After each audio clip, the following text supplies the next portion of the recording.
ఏమండోయ్, సీజన్లో మాత్రమే దొరికే పండు పనసపండు. అది కొబ్బరి పనస. ఒక్క కాయకొస్తే 2-3 ట్రేలు తొనలు రెడీ అయిపోయాయి. చూసారా? బజార్లో చూడంగానే టెంప్ట్ అయిపోయి కాయ కొనేసాం. ఎప్పుడూ కొయ్యలేదు, ఇదే ఫస్ట్ టైం ట్రై చేద్దామని చూస్తే కష్టే ఫలి అన్నట్టు కొంచెం కష్టమైనా కానీ ఓపెన్ చేయగానే చాలా సాటిస్ఫాక్షన్ ఫీల్ అయ్యాం. తొనలన్నీ చూసారా? నేచర్ ఈజ్ గ్రేట్ అనక తప్పలేదు. లైన్గా ఎంత చక్కగా రెడీ అయి ఉన్నాయో. మధ్యలో ఈ కాడను తీసేస్తే చాలా ఈజీగా వచ్చేసాయి అన్నీ కూడా.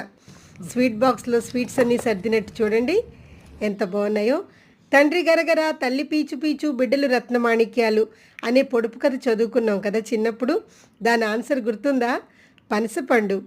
చూడండి, ఇవంతా ఫుల్ ఫైబర్తో నిండి ఉంటాయి. సైజ్ చూసారా ఎంత పెద్దగా ఉందో? చాలా టేస్టీగా ఉంటాయి. సీజన్లో మిస్ కాకుండా తప్పకుండా ట్రై చేయండి. నా ఛానల్ని సబ్స్క్రైబ్ చేయండి.